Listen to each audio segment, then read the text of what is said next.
Sometimes destiny doesn't knock politely. It throws open the wrong car door and changes everything. Natalie Harper thought she was climbing into an Uber after the worst shift of her life. Instead, she found herself face to face with James Priestley, a billionaire CEO whose world of polished marble and silent power couldn't have been further from her own. One moment of exhausted confusion, one glance that lingered too long, and suddenly, neither of them could look away. If this story already has your heart racing, hit that subscribe button and drop a comment telling me where you're listening from. I love hearing from you. The fluorescent lights of the diner flickered one last time as Natalie Harper pushed through the glass door, her sneakers scuffing against wet pavement. Midnight had come and gone 2 hours ago, and the double shift clung to her like grease and exhaustion. Her phone buzzed. "Your Uber is arriving now. Black sedan." She spotted it idling at the curb, sleek and dark under the street lamp's amber glow. Rain misted the windshield. Without thinking, she yanked the back door open and collapsed into leather so soft it felt criminal. "Thank God," she breathed, dropping her canvas tote. "I thought this night would never—" The words died. The man in the driver's seat wasn't a driver at all. He sat in the back, exactly where she'd landed, and he was staring at her with eyes the color of a winter storm. Grey, sharp, unnervingly focused. His suit probably cost more than her rent. 3 months of it. "Wrong car," he said. His voice was low, controlled, the kind that didn't need volume to command a room. Natalie's heart kicked.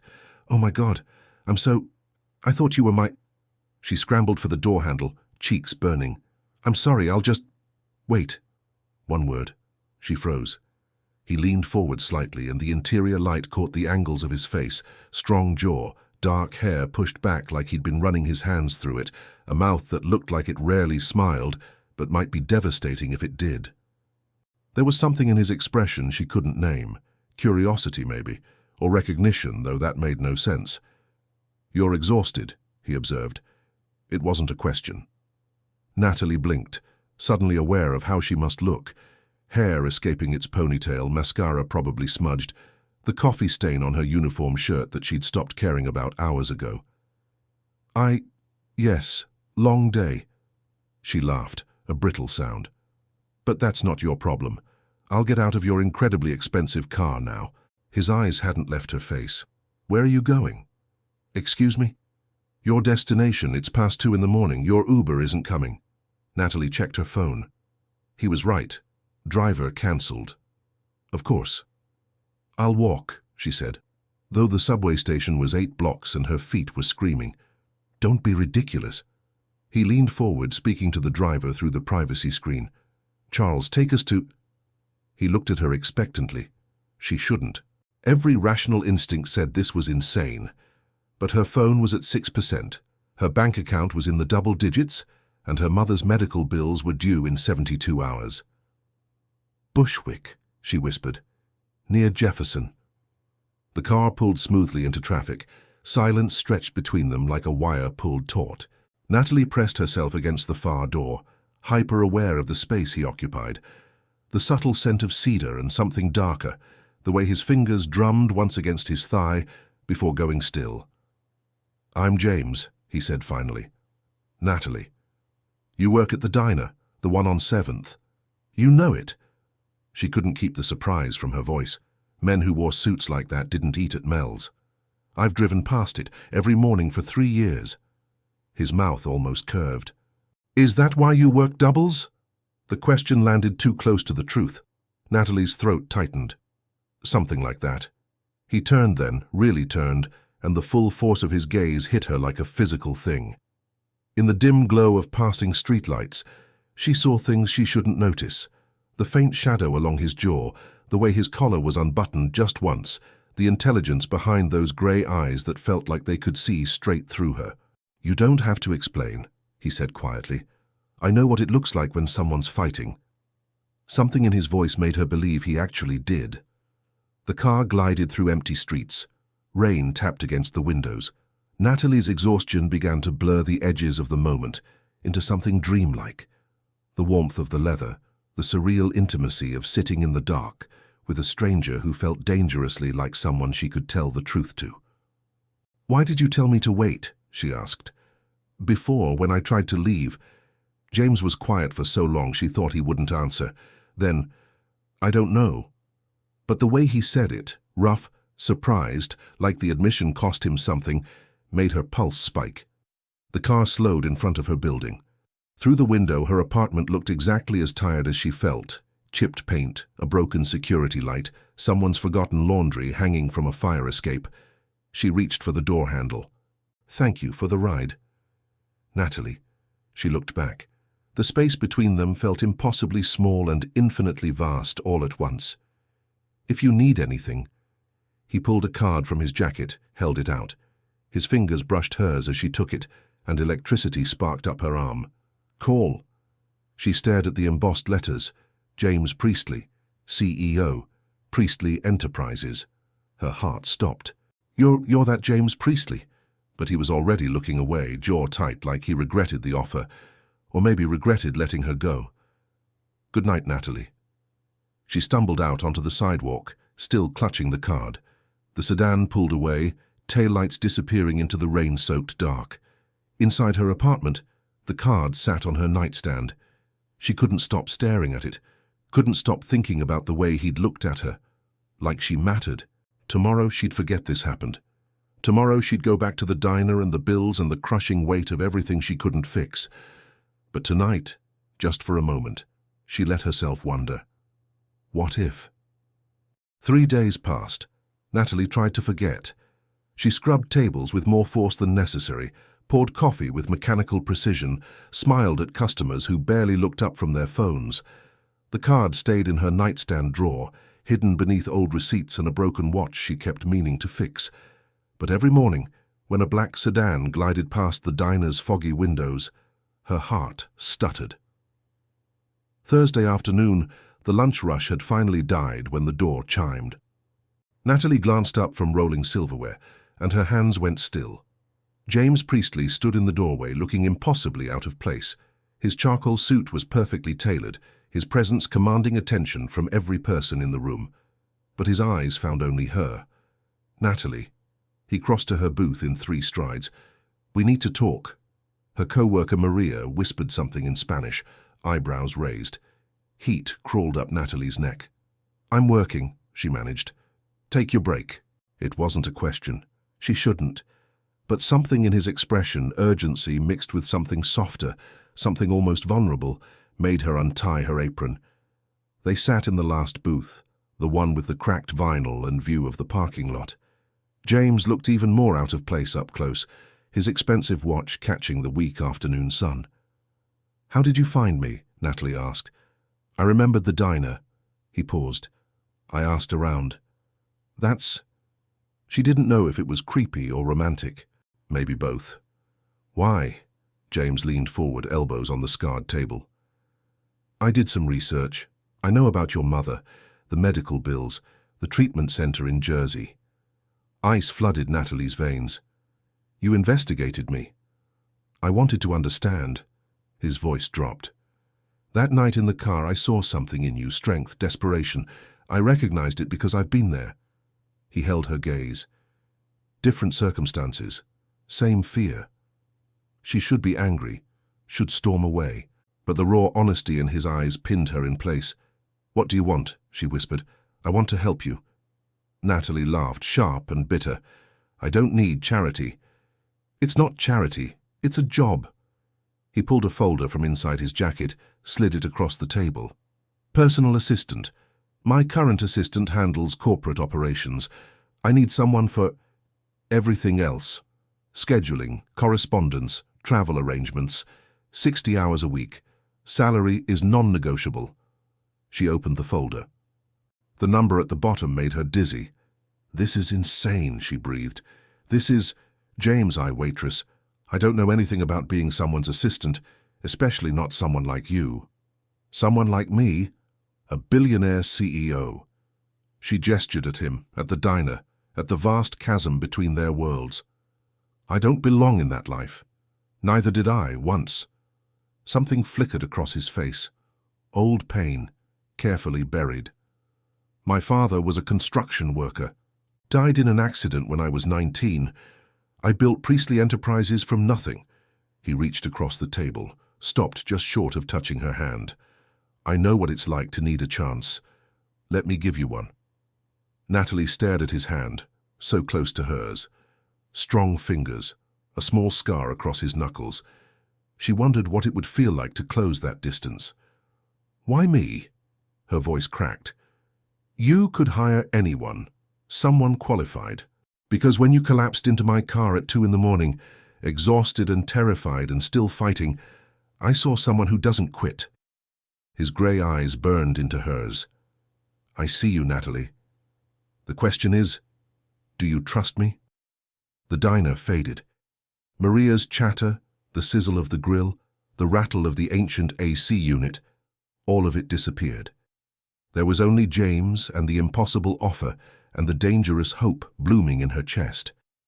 If I say yes, she swallowed hard. What happens to my mother? The treatments? Covered, fully. Best doctors, private room, whatever she needs. He said it like it was simple, like he wasn't offering to save her entire world. You focus on the job, I'll handle the rest. Tears burned behind Natalie's eyes. She blinked them back furiously. I don't understand why you're doing this. James was quiet for a long moment. When he finally spoke, his voice was rough. Maybe I don't either, but that night, seeing you, something shifted. I can't explain it. He finally bridged the gap, his fingertips grazing her wrist. The touch sent electricity racing up her arm. Say yes.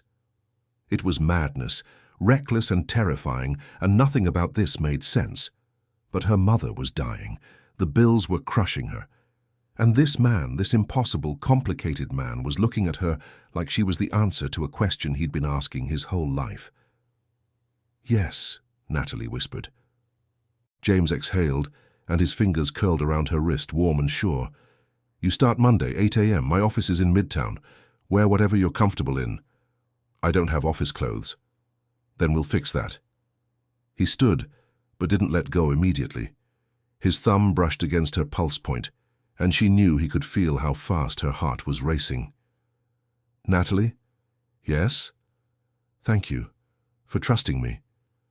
Then he was gone, leaving only the folder and the fading warmth where he'd touched her. Maria appeared instantly. Girl, what just happened? Natalie stared at the number on the page, at the business card still in her apron pocket, at the future that had just crashed through the door in a $1,000 suit. I have no idea, she breathed. But somewhere beneath the shock and fear, something else stirred, something that felt dangerously like anticipation. Monday morning arrived too fast. Natalie stood outside the glass tower on Fifth Avenue, craning her neck to count floors until she lost track somewhere past 30. Priestley Enterprises was etched in steel letters above revolving doors that reflected the morning sun like mirrors. People in sharp suits flowed past her, confident, purposeful, belonging. She smoothed her blazer, bought yesterday with money she didn't have. Navy blue, sensible heels, hair pulled back in a neat bun. She looked the part, even if she felt like an imposter. The lobby was all marble and angular furniture.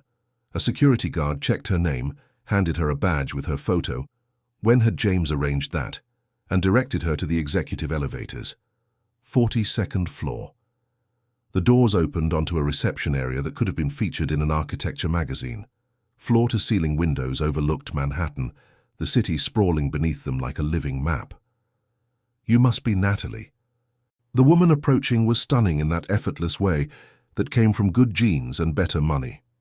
Mid-30s, blonde hair in a perfect twist, designer dress that probably cost more than Natalie's monthly rent. Her smile was warm, but her eyes were calculating. I'm Victoria Ashford, Senior Executive Assistant. She extended a manicured hand. James asked me to show you around. Nice to meet you. Natalie's grip was firm, but Victoria's was firmer. Come, I'll introduce you to the team. The office was a maze of glass-walled conference rooms and sleek workstations. Victoria moved through it like a queen through her castle, nodding at associates who practically jumped to attention. Natalie caught fragments of whispered conversations as they passed. That's her. I heard she's from Brooklyn. Why would James hire someone with no experience? Victoria's office was adjacent to a larger corner space. James's, Natalie realized, though the door was closed. You'll work primarily from here when James doesn't need you directly. Your login credentials are on the desk. I've prepared a schedule for the week. Natalie picked up the printed itinerary. Board meetings, conference calls, investor dinners. The days were color-coded and cross-referenced. It was intimidating and beautiful in its precision. This is very organized. James expects perfection. Victoria's smile didn't quite reach her eyes. I'm sure you'll do fine. Though between us, this role can be demanding. Not everyone adapts.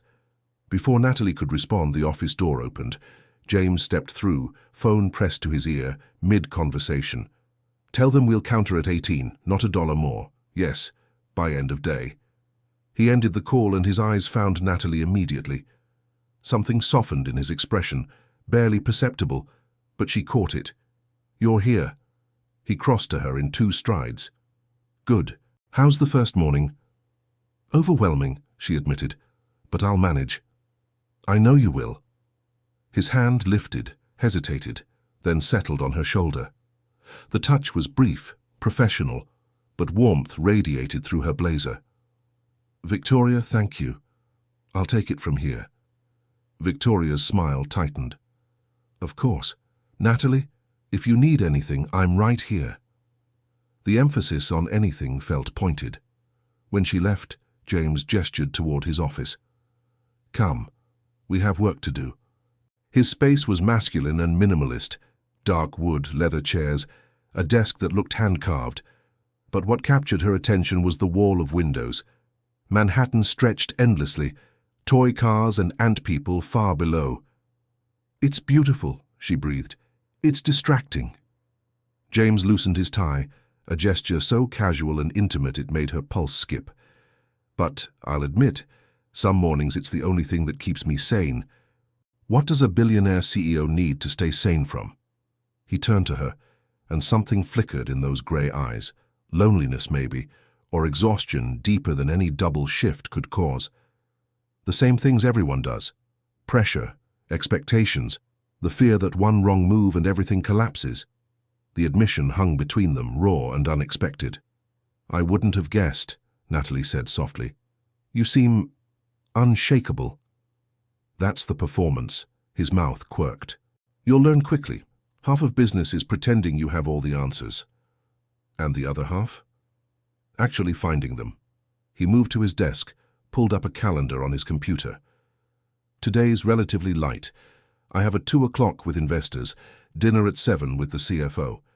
In between, I need you to reorganize my travel schedule for next month. Beijing's been moved up, so everything shifts. Natalie's head spun. Where do I even start? Here. James rounded the desk, stood beside her chair. Close. Too close. She could smell his cologne, cedar and something crisp, like winter air. His arm reached past her to navigate the screen, and she held her breath. See? Color-coded by priority. Red is non-negotiable, yellow is flexible, green is optional. His voice was low, patient. You'll pick it up quickly. His sleeve brushed her shoulder. Every nerve ending came alive. James. Victoria's voice crackled through the intercom, shattering the moment. Your 2 o'clock is here early. He straightened, jaw tightening. Tell them I need 5 minutes. They're insistent. Something dark crossed his face. Frustration, maybe annoyance. But when he looked down at Natalie, his expression softened. You okay here? I think so. Good. His hand touched her shoulder again, and this time his thumb grazed her collarbone, so brief she might have imagined it. You're doing great. Then he was gone, the door closing with a soft click. Natalie exhaled shakily. Her skin still tingled where he'd touched her. What was she doing? This wasn't just a job. It was dangerous territory, and she was walking in blind. But when she looked out at the city below, glittering and infinite, she couldn't suppress the thought, maybe dangerous is exactly what I need. The first week passed in a blur of coffee orders, rearranged meetings and Victoria's perfectly timed interruptions. Natalie noticed the pattern by Wednesday. Every time James lingered too long at her desk, Every time their conversation drifted from business to something more personal, Victoria materialized. A forgotten document, an urgent call, a scheduling conflict that required immediate attention. Friday afternoon, Natalie discovered the first real problem. Looking for something? Victoria appeared in the doorway, elegant in cream silk. Natalie gestured at her empty desk. "The Singapore contract. James needs it for his 4 o'clock, but it's not in the folder you gave me." "That's strange." Victoria's brow furrowed with practiced concern. "I definitely included it. Are you sure you didn't misplace it?" "I'm sure. I organized everything exactly as you showed me." "Well, it must be somewhere." Victoria's smile was sympathetic. "James won't be pleased if you can't find it. He's particular about preparation." Panic fluttered in Natalie's chest. She spent 20 minutes searching before finding the contract in Victoria's office, filed under the wrong tab. She made the meeting with seconds to spare. James barely glanced up when she entered the conference room, but when she slid the folder across the polished table, his fingers brushed hers, deliberately. His eyes met hers for a fraction of a second, a silent thank you that made her breath catch. That evening, as the office emptied, James appeared at her desk. "Dinner," he said simply. "I'm sorry?" "Have dinner with me. There's a new Italian place in Soho I need to check out for a client event." He loosened his tie, and she tried not to notice the way the gesture exposed his throat. "I could use a second opinion." Is that part of my job?" His mouth curved. "Consider it professional development." She should say no. This was already complicated enough, but the way he looked at her, like she was the most interesting thing in his entire empire, made refusal impossible. "Okay." The restaurant was intimate, all exposed brick and candlelight. The maitre d' recognized James immediately, led them to a corner table away from curious eyes. Soft jazz played overhead, and the scent of garlic and wine filled the air. "This is beautiful," Natalie said, feeling simultaneously underdressed and hyper-aware of every detail.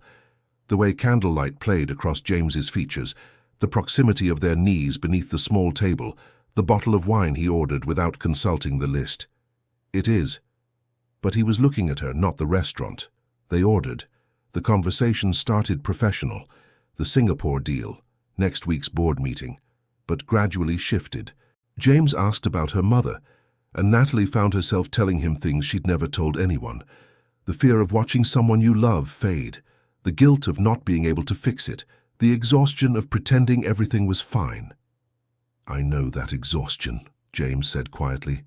He swirled wine in his glass, watching the liquid catch the light. "After my father died, I worked 3 jobs, slept 4 hours a night, told everyone I was fine." He looked up. "I wasn't fine, I was drowning." "But nobody wants to see the cracks, so you learn to hide them." "When did it get better?" "When I stopped pretending." His eyes held hers. "When I found something worth being honest for." The air between them thickened. Natalie's pulse hammered in her throat. "James, His phone buzzed. He glanced at it, frowned. "I'm sorry. It's Beijing. I need to take this." He stepped away, and Natalie exhaled shakily. Her hands were trembling. What was happening here? This wasn't just attraction. It was something deeper, more dangerous. When he returned, his expression had shifted, guarded. "Everything okay?" she asked. "Fine. Just complications." He signaled for the check. "We should go." The drive back was quiet, tension humming between them like a live wire. When the car stopped outside her building, James turned to her. "Natalie, about tonight." "It was work," she said quickly. "Professional development." "Right." But the way he said it, rough and uncertain, suggested he believed it as little as she did. Their eyes locked. The space between them contracted. She could see the war in his expression, desire fighting control, want battling propriety. His gaze dropped to her mouth and her breath stopped entirely. "Good night, James," she whispered. He didn't move, didn't speak, just watched her with those storm-grey eyes that saw too much. Finally, "Good night." She fled into her building, heart racing. Upstairs, she leaned against the door, trying to calm her breathing. Her phone buzzed. A text from an unknown number. Documents for Monday's meeting are in your email. Also, you should know Victoria requested access to your calendar. I denied it. Trust your instincts. Natalie stared at the message. So he'd noticed too. Victoria's subtle warfare, the disappeared documents, the perfectly timed interruptions. She texted back, "Thank you. For everything." 3 dots appeared. Disappeared. Appeared again. "You're welcome. Sleep well." But sleep was impossible, because she kept replaying that moment in the car, the way he'd looked at her like she was something precious and terrifying all at once, and the realization settling in her chest. She was falling for him. God help her, she was already halfway gone. 3 weeks into the job, Natalie's phone rang during lunch. "Ms. Harper." The voice was unfamiliar, professional. "This is Dr. Chen from Riverside Medical Center. I'm calling about your mother." Natalie's fork clattered against her plate. The cafeteria noise faded to white static. "What's wrong? Is she—" "She's doing remarkably well, actually." The doctor's tone shifted to something like wonder. "Better than we anticipated. The latest scans show significant improvement. The tumor is shrinking faster than expected, and her response to treatment has been extraordinary." The world tilted. "I don't understand. Last month you said—" "I know what we said, but sometimes medicine surprises us." Papers rustled on the other end. "We've also been able to fast-track her into a clinical trial, experimental immunotherapy. Usually there's a year-long waiting list, but a spot opened up, and given her progress, we moved quickly." Natalie's hands shook. "How is that possible?" "Sometimes we get lucky." A pause. "Your mother is a fighter, Ms. Harper. She's not giving up." After the call ended, Natalie sat frozen, tears streaming down her face. People passed by, but she didn't see them. Relief crashed over her in waves so powerful she could barely breathe. Her mother was going to be okay. She found herself moving without thinking, taking the elevator to the 42nd floor, walking past Victoria's sharp glance, stopping outside James's office. The door was open.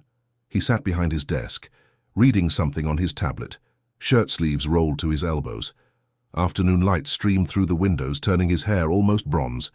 He looked up, and whatever he saw in her face made him stand immediately. "Natalie?" She crossed the space between them in 4 strides and threw her arms around him. For a heartbeat he froze. Then his arms came around her, strong and sure, pulling her close. She buried her face in his shoulder, inhaling cedar and warmth and safety. His hand came up to cradle the back of her head, fingers threading through her hair. "What happened?" His voice was low, rough against her ear. "My mum." The words came out muffled against his shirt. "She's responding to treatment.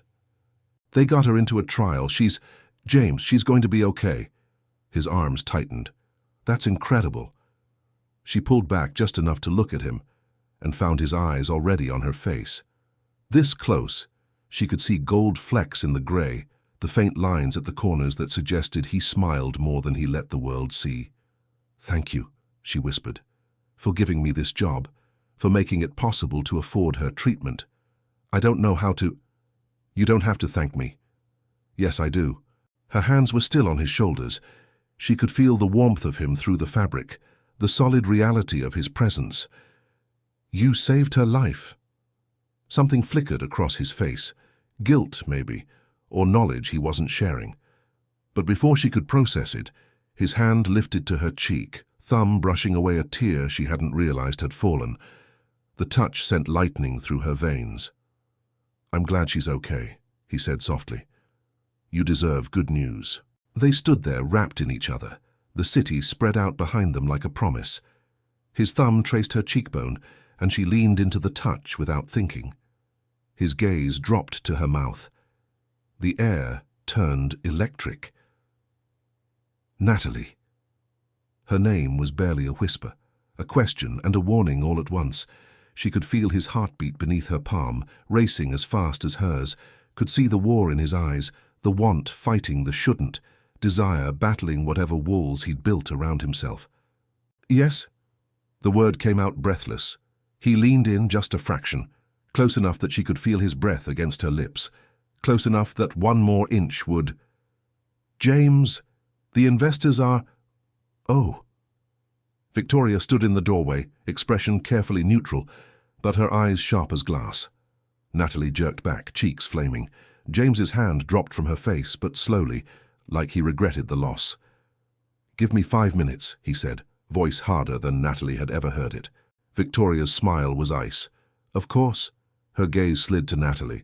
"Congratulations on your mother's good news. You must feel very fortunate."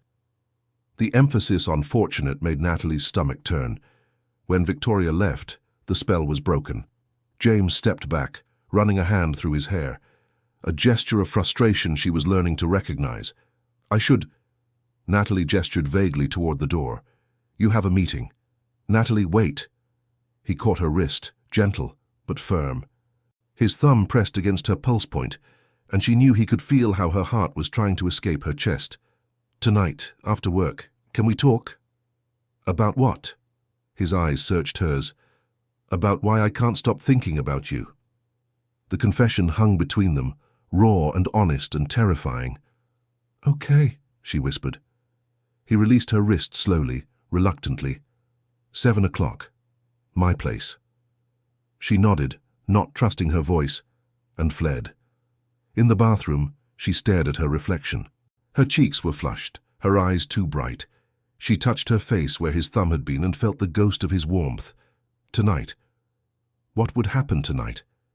And why did the prospect feel less like fear and more like finally coming home? The gala was everything Natalie had imagined, and nothing she was prepared for. Crystal chandeliers cast fractured light across marble floors. Women glided past in gowns that cost more than her yearly salary, diamonds glittering at their throats. Men in tuxedos clustered around the bar, their laughter too loud, too practiced. Natalie smoothed her dress, simple black, borrowed from a co-worker, and wished she could disappear. "You look beautiful." James appeared beside her, devastating in black tie. His bow tie was slightly crooked, and without thinking she reached up to straighten it. There. Her fingers lingered on the silk. Perfect. His hand covered hers, pressed it against his chest. She could feel his heartbeat, strong and steady. "Stay close tonight. These events can be predatory." "I'm just here to observe, take notes for the spring fundraiser." "Still?" His thumb traced circles on her wrist. "Stay where I can see you." The evening blurred. James was pulled into conversations with investors, board members, politicians. Natalie hovered at the edges, trying to be invisible while cataloguing everything, the seating arrangements, the catering, the way people networked with surgical precision. Victoria found her near the champagne fountain. Quite the Cinderella story, isn't it? She plucked a glass from a passing waiter, her red gown hugging curves that belonged on a runway. "Secretary to... what exactly? James's date?" "I'm working." Natalie kept her voice level. "Of course you are." Victoria's smile was venomous. "Though I wonder, does the work happen before or after you throw yourself into his arms?" Heat flooded Natalie's face. "That's not..." "Oh, sweetie, everyone saw. The whole office is talking." She leaned in, voice dropping to a conspiratorial whisper. "Between us? I'd be careful. James has a type. Beautiful, vulnerable, grateful.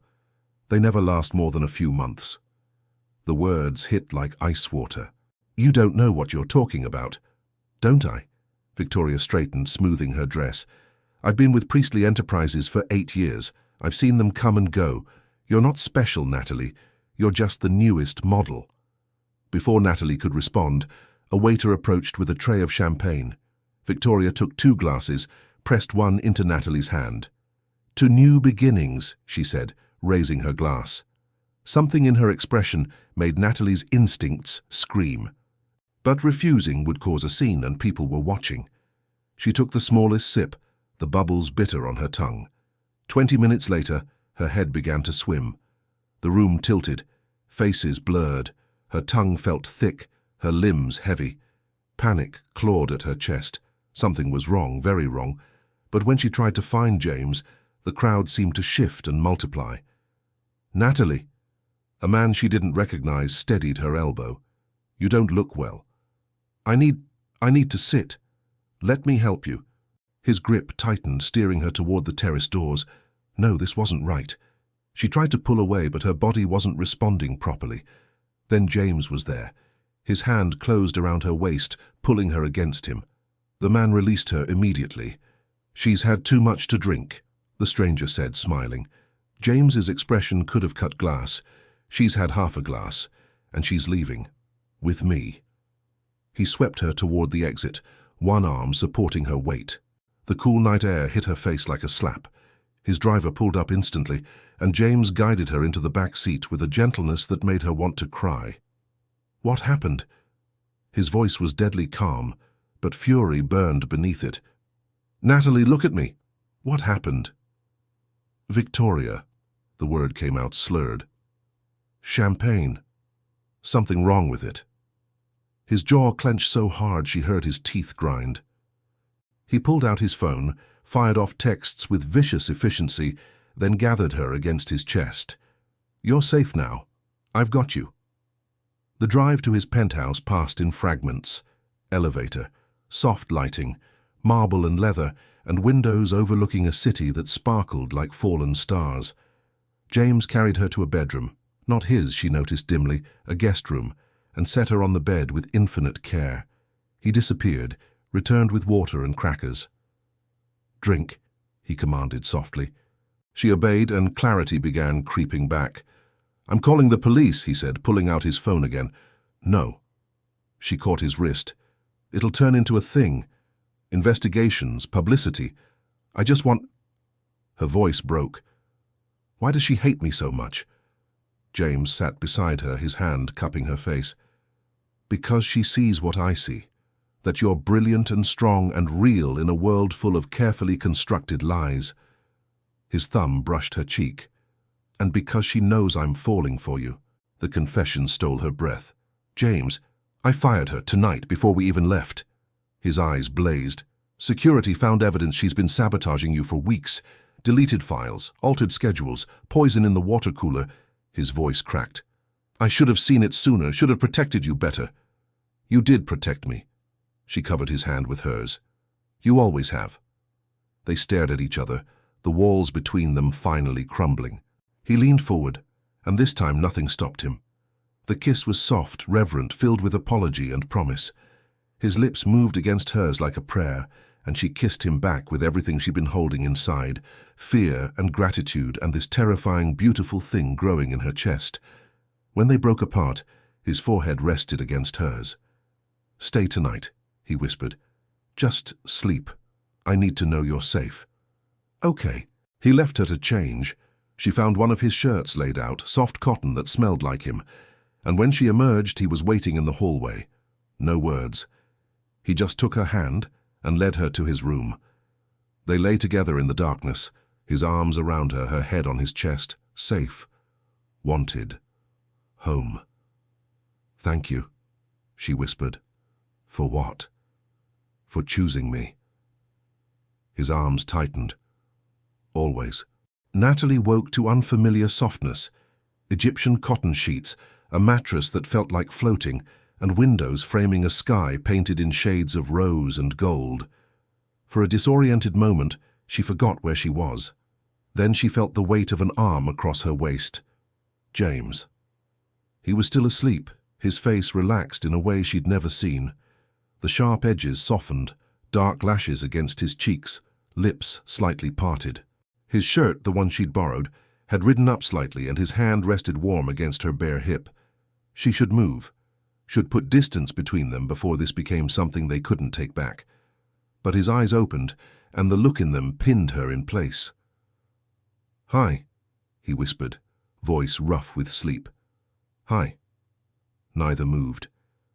They just stared at each other in the dawn light, the city waking up beyond the windows, the moment stretching like pulled honey. How do you feel? He asked. Better, clear-headed. She paused. Embarrassed. Don't be. His thumb traced lazy circles on her hip. Victoria's been dealt with. Security escorted her out at midnight. She won't bother you again. You didn't have to. Yes, I did. Intensity flared in his eyes. She drugged you, Natalie. She tried to set you up, to ruin you. I should have fired her weeks ago. Why didn't you? He was quiet for a long moment. Because I was trying to convince myself that what I felt for you was just attraction, chemistry, something manageable. His hand moved from her hip to her face, cradling her cheek. I thought if I kept things professional, kept my distance, it would pass. Did it? Her heart hammered against her ribs. No. The word was raw, honest. It got worse. Every time you walked into my office, every time you smiled, every damn time you tucked your hair behind your ear when you were concentrating. He broke off, jaw tight. I've never felt like this before. Like I'd burned down my entire empire just to keep you safe. Tears pricked her eyes. James, I know it's too much, too fast. You work for me, and that's a complication, and I should be more careful, but his thumb brushed her lower lip. I can't pretend anymore. I can't watch you walk away at the end of the day and not tell you that you're the best part of it. A tear slipped free. He caught it with his thumb. I'm terrified, she admitted. Of this, of you, of how much I feel when I'm with you. Her hand found his chest, fingers spreading over his heart. I've never had anything good that didn't get taken away. And you're everything I didn't know I was allowed to want. Natalie. Her name was a prayer. You're allowed to want everything. Even you. Especially me. He shifted closer, eliminating the last inches between them. I'm yours. I've been yours since you collapsed into my car looking exhausted and fierce and absolutely beautiful. I just didn't know how to say it. She kissed him then, pouring everything into it, fear and hope and this wild, impossible joy. He responded instantly, rolling her beneath him, his weight a delicious pressure. The kiss deepened, turned hungry. His hand slid beneath the shirt she wore, fingers splaying across her ribs, and she gasped against his mouth. Tell me to stop, he murmured against her throat. Tell me this is too fast and I'll stop. Don't stop. Her fingers threaded through his hair. Please don't stop. They moved together in the golden morning light, a tangle of limbs and whispered promises. He worshipped every inch of her like she was something sacred, and she gave herself to him completely, no walls, no pretending, just raw honesty and trust. Afterwards they lay wrapped around each other, breathing hard, hearts racing in sync. I need to tell you something, James said quietly. Natalie's stomach tightened. Okay. Your mother's treatment, the clinical trial, the specialists. He propped himself up on one elbow, meeting her eyes. I arranged it. All of it. I made calls, pulled strings, got her to the top of the list. She stared at him. What?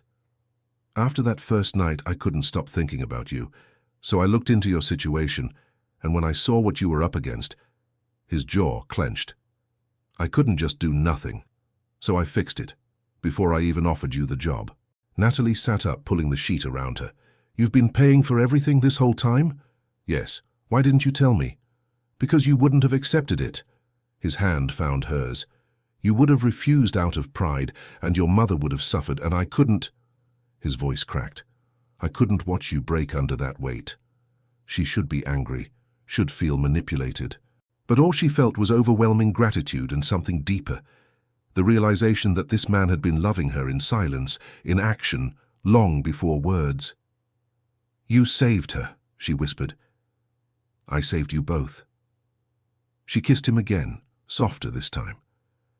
Thank you for seeing me, for caring enough to act. Always.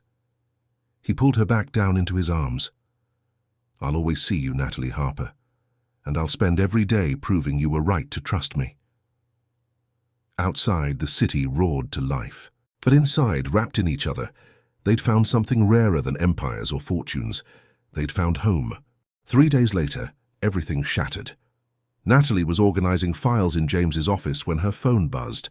An email from an unknown sender, no subject line, just an attachment. She opened it, and ice flooded her veins. Photos, dozens of them. Her and James at the restaurant, leaving the gala together, entering his building. Time-stamped, annotated, damning. The accompanying message was brief. Interesting relationship with your boss. Would the board find this as fascinating as I do? Reply by 5 p.m. or these go public. Victoria. Her hands shook so badly she nearly dropped the phone. Victoria had been fired, escorted out, but she'd taken insurance. Of course she had. The office door opened. James walked in, mid-conversation on his phone, but stopped when he saw her face. I'll call you back. He ended the call immediately. What's wrong?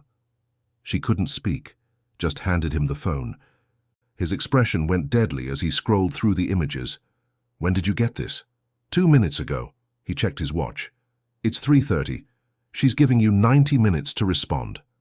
His jaw clenched. This is extortion. James, if those photos go public, Natalie's voice cracked, your reputation, the company, the board, they'll destroy you. They'll say you took advantage of me, that I slept my way into this job. Let them say it. He tossed the phone onto his desk, stepped closer. I don't care. You should care. This is your life's work. And you're my life. The words hung between them, raw and absolute. Natalie, listen to me. I've spent 15 years building this company. I know what it costs, what it takes. But none of it, not a single dollar, not one deal, not the entire empire means anything without you. Tears burned her eyes. You can't mean that. I've never meant anything more. He cupped her face in both hands. You think I'd choose Priestley Enterprises over you? Over us? I think you've worked too hard to let me ruin it. You're not ruining anything. His thumbs brushed away her tears. Victoria is. And I'm going to end this right now. He grabbed his phone, made a call. Marcus, it's James. I need you to trace an email, track the sender's location, and prepare a cease and desist for harassment and extortion. Yes, immediately. He hung up, pulled Natalie against his chest. She won't win this. I promise you. But Natalie's mind was already made. I have to resign. No. James, it's the only way to protect you. I said no. He pulled back, eyes blazing. You're not running. Not from this, not from me. If I leave, the photos don't matter. The story dies. And you think I'd let you sacrifice yourself? His voice dropped, turned dangerous. That I'd just watch you walk away to save my reputation. It's not just reputation. It's everything you've built. Then I'll build something new. The words echoed through the office. With you. Natalie, don't you understand? I didn't know what any of this was for until I found you. The money, the power, the success, it was just noise. You're the signal. You're the only thing that makes sense. She was crying openly now. I'm so scared. I know. He gathered her close, one hand cradling her head, the other wrapped around her waist. But you don't have to be scared alone anymore. We face this together. They stood like that, holding each other while the city buzzed beyond the windows. Natalie felt his heartbeat against her cheek, strong and steady, an anchor in the storm. I love you, she whispered into his shirt, his breath caught. Say that again. She pulled back, met his eyes. I love you, James Priestley. I'm terrified and I have no idea how this ends, but I love you. The kiss was different this time, urgent, desperate, full of everything they'd been holding back. His hands tangled in her hair, her fingers clutched his shoulders, and the world narrowed to just this. The taste of him, the heat of his body, the way he held her like she was the most precious thing he'd ever touched. I love you, he murmured against her lips. God, Natalie, I love you so much. They stumbled backward, knocking into his desk. Papers scattered. His hands found the hem of her blouse, and she didn't stop him, couldn't stop him. She needed this, needed him, with an intensity that terrified and thrilled her. Here, she gasped as his mouth traced her jaw. Everywhere. His voice was rough velvet. I want you everywhere, always. She tugged at his tie, fingers clumsy with need. Then take me. The office disappeared. There was only heat and hunger, and the devastating certainty that they belonged to each other completely. His hands mapped her body with reverence and possession. She gave herself to him without reservation, every touch a promise, every kiss a claim. They moved together in perfect synchronization, two people who'd been lost finding themselves in each other, and when they finally tumbled over the edge together, it felt less like falling and more like flying.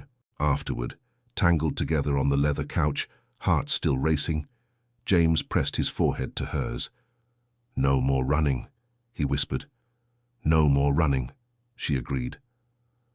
Outside, Victoria's deadline came and went, but inside, wrapped in each other's arms, they'd already won. Natalie woke to fingers tracing patterns on her bare shoulder. Sunlight poured through floor-to-ceiling windows, turning James's bedroom into something ethereal, all golden light and soft shadows. She was wrapped in sheets that cost more than her old monthly rent, but it was the man beside her that made her feel truly wealthy. "You're staring," she murmured, eyes still closed. "I've been staring for an hour." His voice was rough, intimate. Couldn't help it. She opened her eyes and found him propped on one elbow, watching her with an expression that made her chest ache. Tender, reverent.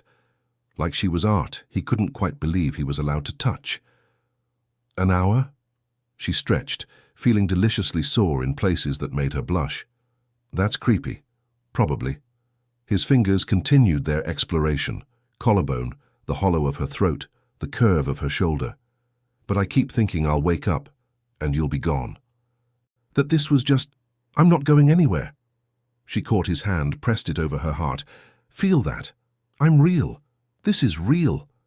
He leaned down and kissed her, slow and thorough, tasting like morning and promises. When he pulled back, his grey eyes held something that looked like wonder. "Coffee?" he asked. "You're going to make me coffee?" "I'm going to attempt to make you coffee." He climbed out of bed, gloriously unself-conscious in nothing but boxer briefs, and she allowed herself a moment to simply appreciate him. Broad shoulders, lean muscle, the confidence of a man comfortable in his own skin. He caught her looking and grinned. "See something you like?" "Shut up and get me caffeine," he laughed, a real laugh, unguarded and bright, and disappeared into the kitchen. Natalie pulled on his discarded shirt from last night and padded after him. The penthouse was stunning in daylight. Modern furniture, exposed brick, abstract art that probably cost 6 figures. But what drew her was the terrace. She stepped outside into crisp morning air. Manhattan spread before her like a kingdom, buildings glittering in the sun, the distant hum of traffic rising like a song. From up here, the world looked full of possibility. "Careful, it's cold." James appeared with 2 mugs, a blanket draped over one arm. He wrapped it around her shoulders, then pulled her back against his chest. They stood like that, watching the city wake up, sipping coffee that was surprisingly good. "I could get used to this," she said softly. "Good." He pressed a kiss to her temple. "Because I'm not letting you go." "What about Victoria, the photos?" Marcus traced the email. She sent it from a coffee shop in Brooklyn, but she was sloppy, left a digital trail. Our lawyers sent her a cease and desist at midnight. If she releases those photos, she's looking at criminal charges for extortion and civil liability that would bankrupt her. His arms tightened around Natalie's waist. "She won't risk it. And if she does, then we deal with it together." He turned her in his arms, tilted her chin up. "Natalie, I meant what I said yesterday. I choose you. Over everything. The board doesn't dictate my personal life. And if they have a problem with us, they can find a new CEO. You'd really do that? Walk away from everything?" "In a heartbeat." His thumb brushed her lower lip. "But I don't think it'll come to that. We're not doing anything wrong. We're 2 adults who fell for each other. That's not a scandal. It's a love story." She kissed him because she couldn't not kiss him, and he responded with an intensity that stole her breath. The blanket fell. The coffee mugs were forgotten. He lifted her onto the terrace railing, and she wrapped her legs around his waist, the city sprawling below them like a witness. "Take me back to bed," she whispered against his mouth, demanding. But he was smiling as he carried her inside. They spent the morning tangled together, making love with lazy thoroughness, talking about everything and nothing, ordering breakfast from a restaurant that apparently delivered to penthouse addresses. Natalie told him about her childhood, the father who'd left, the mother who'd worked 3 jobs to keep them afloat. James shared pieces of himself he'd never given anyone, the fear that drove him, the loneliness that came with success, the way he'd built walls so high he'd forgotten what it felt like to let someone in. "Until you," he said, threading his fingers through hers. "You just crashed through every defense like they were paper." "Sorry, not sorry." He laughed and pulled her on top of him. "Don't ever apologize for saving me." Later, wrapped in each other on the couch, Natalie's phone buzzed. Her mother. She answered, and her mum's voice came through, stronger than it had been in months. "Sweetheart, the doctors say I can come home next week. Can you believe it?" Tears flooded Natalie's eyes. "That's amazing, Mum. It's a miracle, that's what it is." A pause. "I know you've been working so hard, baby, taking care of everything. But you sound different today, happy." Natalie looked at James, who was watching her with that expression that made her feel like the center of the universe. "I am happy, Mom. Really happy." After she hung up, James wiped her tears and kissed her softly. "She's coming home," Natalie whispered. "Because of you. Because of us." And in that moment, wrapped in his arms with sunlight streaming through the windows, Natalie understood something profound. She'd spent her whole life fighting alone, convinced she had to be strong enough to handle everything. But true strength wasn't solitary. It was this: letting someone see you, all of you, and choosing to face the world together. Monday morning arrived with unexpected clarity.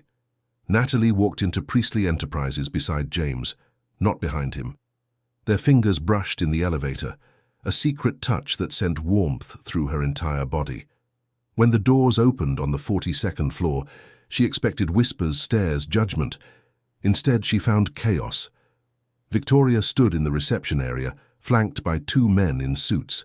Her hair was disheveled, makeup smudged, eyes wild with desperation. "You can't do this to me," she screamed at James. "I gave you 8 years of my life." James's expression went glacial.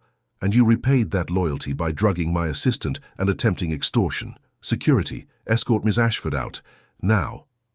"I have evidence." Victoria's voice turned shrill. She waved her phone. "These photos will ruin you. The board will—" "The board already knows." James's voice could have frozen fire. "I called an emergency meeting yesterday. Showed them everything. Your sabotage, your harassment, your criminal behavior. They were unanimous in their support." He stepped closer, and Victoria actually flinched. "You have no power here. You never did." One of the suited men spoke up. "Miss Ashford, I'm Detective Chen, NYPD. You're under investigation for drugging and extortion. I suggest you come with us voluntarily." The color drained from Victoria's face. You can't prove—" "The champagne glass. We recovered it from the gala." James's smile was sharp as broken glass. "Your fingerprints, traces of Rohypnol. The catering staff identified you as the one who specifically requested that glass be given to Natalie." He paused. "It's over, Victoria." Security moved in. Victoria's eyes found Natalie, and for a moment something almost human flickered there. Regret, maybe, or the recognition of her own self-destruction. "You don't deserve him," she hissed as they led her away. "Maybe not," Natalie said quietly. "But I'll spend every day trying to." The elevator doors closed on Victoria's fury, and silence descended. James turned to the assembled staff, who'd gathered to watch the spectacle. This company was built on integrity and respect. What happened here violated both. It ends now. His hand found Natalie's, held it openly. "Natalie Harper is my partner, professionally and personally. Anyone who has a problem with that can submit their resignation to HR." No one moved. No one spoke. Then Sarah from accounting started clapping. Slowly others joined. Applause that grew until the entire floor was celebrating. Not the scandal, not the drama, but the simple, radical act of choosing love over fear. Natalie's eyes burned with tears. Later, in James's office, she finally let herself break down. "I can't believe that just happened," she whispered against his chest. "Believe it." He held her tightly. No more hiding, no more shame. Just us. The weeks that followed were a blur of depositions and legal proceedings. Victoria pled guilty to assault, and attempted extortion in exchange for probation and mandatory counseling. The photos were destroyed under court order. The story made minor headlines.